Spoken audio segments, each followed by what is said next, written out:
ఇక కేశవ ఇంట్లోకి వస్తుండగానే ఫోన్ వస్తుంటే ఫోన్ మాట్లాడుతూ అక్కడే ఆగుతాడు. ఇక పక్కనే సత్యవతి ఉంటుంది. అలా వాళ్ళిద్దరూ ఓ పక్క పక్కనే ఉన్న ఒకరినొకరు చూసుకోకుండా అలా చీర అయితే అడ్డుగా ఉంటుంది వాళ్ళిద్దరికీ. ఇక కేశవ ఫోన్ మాట్లాడి సరాగా లోపలికి వెళ్ళిపోతాడు. సత్యవతి కూడా కేశవని చూడకుండా అక్కడే కూర్చుంటుంది. చక్రం అయ్యగారు వచ్చారు, చంటి అయ్యగారు వచ్చారు, మంచినీళ్ళు తీసుకురారా అని చెప్పగానే సరే సరే వస్తున్నాం బాబాయ్ అని చెప్పేసి ఇక చంటి అయితే మంచినీళ్ళు తీసుకొచ్చి కేశవకి ఇస్తాడు. ఏంట్రా అలిగిపోయావా, ఇంకా అలకపాన్పు దిగలేదా అని చెప్పేసి అడుగుతుంటాడు. నేనేం అలగలేదు అయ్యగారు అనగానే, మరి ఎందుకు వెళ్ళారా అని అడుగుతూ ఉంటాడు. నేను వెళ్ళి మా అమ్మని తీసుకొచ్చాను. ఎందుకు? మా అమ్మని కొన్ని విషయాలు నేను చెప్పకూడదు, మా అమ్మే చెప్పాలి, అందుకే తీసుకొచ్చాను. ఇంకా సరిపోయింది. పాపం ఆమెను ఇబ్బంది పెట్టి ఎందుకు చెప్పావురా, మరి నువ్వు చెప్పలేవా అని చెప్పగానే, కొన్ని విషయాలు నాకంటే మా అమ్మే బాగా చెప్తుంది అనగానే, సరే సరేలే నిన్ను కొన్ని మూలికలు తెచ్చాను అవి వెళ్ళి నూరుపో అని చెప్పగానే వెళ్ళిపోతాడు. ఇక ఇంతలోపు కిందకి విజయం వస్తూ ఉంటుంది. కళింగని చూసి షాక్ అవుతుంది. ఏంటి కళింగ ఇక్కడికి వచ్చావు, ఏమైంది అని చెప్పగానే, ఇక కళింగ నన్ను చెంచలమ్మ చంపడానికి వస్తుంది, నాకు ఇప్పుడు నీకు నీ ఆశ్రయం నీ ఎండ కావాలి అని చెప్పేసి అనగానే, సరే సరే కానీ ఇక్కడికి వచ్చావు, ఎవరైనా చూస్తే ఇబ్బంది కదా అని చెప్పగానే, నాకు ఇబ్బంది ఏం లేదు, నేను ఒక ప్లాన్ చెప్పడానికి వచ్చాను, ఇక నుంచి నా వల్ల మీ అవసరం నాకు కావాలి అని చెప్పేసి అనగానే, ఆ చెంచలమ్మని చంపడానికి నేను ఎంతకైనా సహకరిస్తాను అని చెప్తూ ఉండగానే, సరే వెళ్ళు ఇక్కడి నుంచి అని చెప్తూ ఉండగానే అతను వెళ్తూ ఉంటాడు. ఈలోపే చెంచలమ్మ అయితే రానే వస్తుంది విజయం ఇంటికి. ఇక కళింగ బయటి డోర్ దాకా వచ్చి చెంచలమ్మని చూసి షాక్ అయి అక్కడే నిలబడతాడు. చెంచలమ్మ ఇంటి వైపు అలా చూస్తూ ఉంటుంది. ఏంటి కళింగ ఏమైంది అని చెప్తుండగానే, విజయమ్మ చూస్తూ ఉండగానే చెంచలమ్మ అనగానే విజయమ్మ షాక్ అయి అలాగే నిలబడుతూ ఉంటుంది. ఇక చెంచలమ్మ అయితే లోనికి రానే వస్తుంది. కళింగ తొందరగా విజయమ్మ దగ్గరికి వెళ్తాడు. అలా వాళ్ళిద్దరూ రావడాన్ని చూపిస్తూ సస్పెన్స్లో పెడుతూ ఉంటారు. కళింగ ఏమైంది, చెంచలమ్మ చంపడానికి ఇక్కడే వస్తుంది, మీరు కాపాడాలి అని చెప్పేసి కళింగ అంటాడు. సరే సరే నువ్వు వెళ్ళి పైకి దాక్కుపో అని చెప్పేసి అనగానే కళింగ పైకి వెళ్తూ ఉంటాడు. విజయమ్మ ఏమీ తెలియనట్టు పేపర్ చదువుతూ కూర్చుంటుంది. లోపల ఇక చెంచలమ్మ బసవ వాళ్ళందరూ లోనికైతే వస్తారు. ఏంటి చెంచలమ్మ ఇలా వచ్చావు, పిలవని పేరంటానికి అని చెప్పేసి విజయమ్మ చెంచలమ్మని అడుగుతూ ఉంటుంది.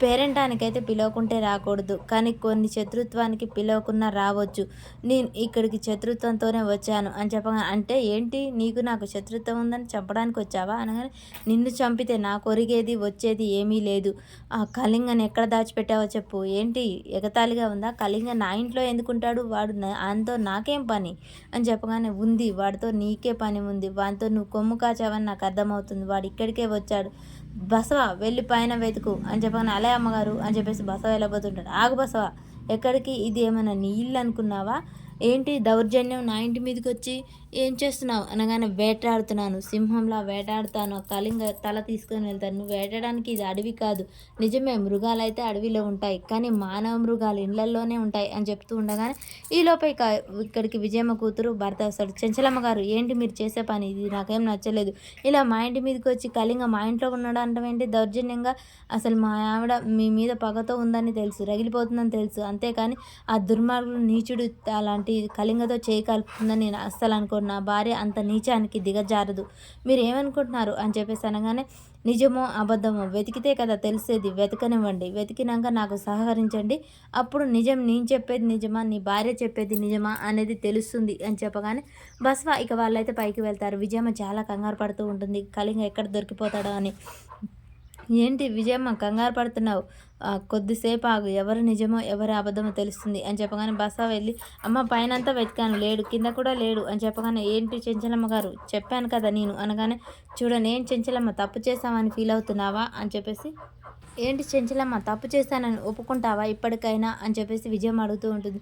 చూడు పోలీసులు కూడా అనుమానం వచ్చిన చోట వెతుకుతారు, నేను చేసింది తప్పు అని అనుకోవట్లేదు, ఆ కళింగ ఇక్కడికి వచ్చాడని నేను అనుకున్నాను, నా అనుమానం నిజం కాకపోదు, కాకపోతే వాడు దొరకలేదు, నేను తప్పు చేశాను అని ఒప్పుకోవడం వల్ల నీకు ఒరిగేది నాకు జరిగేది ఏమీ లేదు అని చెప్పేసి ఇక చెంచలమ్మ అయితే తన భర్తకు దండం పెడుతూ అక్కడి నుంచి ఇక నమస్తే సెలవు అని చెప్పేసి వెళ్తూ ఉంటుంది. చెంచలమ్మ చూడండి చెంచలమ్మ గారు, నా భార్య గురించి మీరు తప్పుగా అనుకుంటున్నారు, తను మీకు తనకు శత్రుత్వం ఉంది నిజమే, కానీ తను ఆ కళింగ దుర్మార్గుల్లో చేయి కలుపుతుంది అంటే మాత్రం నేను ఎప్పటికీ నమ్మను, సరేనా అని చెప్పేసి ఇక చెంచలమ్మతో అయితే చెప్తాడు. చెంచలమ్మ అక్కడి నుంచి వెళ్ళిపోతూ ఉంటుంది.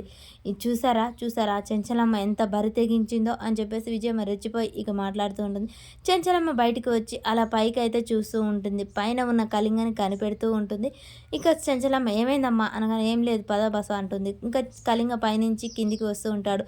విజయమ్మ భర్తని అదరగొడుతూ ఉండగానే ఒక్కసారిగా కళింగని చూసిన విజయమ్మ భర్త షాక్ అవుతాడు. ఈ దుర్మార్గుడు ఇక్కడెందుకున్నాడు, ఈ నీచుడు ఇక్కడెందుకున్నాడు అని చెప్పేసి ఇక విజయమ్మ నిలదీస్తూ ఉంటాడు. కళింగ కాపాడినందుకు థ్యాంక్స్ అమ్మగారు, మీకు రుణపడి ఉంటాను అని చెప్పేసి ఇక కళింగ అయితే వాళ్ళిద్దరికీ దండం పెట్టి అక్కడి నుంచి వెళ్ళిపోతూ ఉంటాడు. ఇంకా కళింగ ఇలాంటి నీచుడిని మన ఇంటికి వచ్చి నువ్వు ఎంత దుర్మార్గురాలు, ఎంత నీచానికి ఒడికట్టావు అని చెప్పేసి విజయమ్మ తిడుతూ ఉంటాడు తన భర్త. ఏంటి నీచానికి అంటున్నారు? శత్రువు మీద శత్రుత్వం తీర్చుకోవడానికి ఎంతకైనా దిగజారుతాను, ఎంత పనైనా చేస్తాను. పురాణాల కాలంలోనే ఉంది శత్రుత్వానికి ఆడవేషం వేసుకొని వెళ్ళేది. నేను ఇతన్ని అడ్డు పెట్టుకొని శత్రుత్వం సాధించడంలో ఏమి కొంపలేం మునిగిపోవట్లేవు అని చెప్పేసి విజయం అయితే ఎదిరించి అక్కడి నుంచి వెళ్ళిపోతూ ఉంటుంది.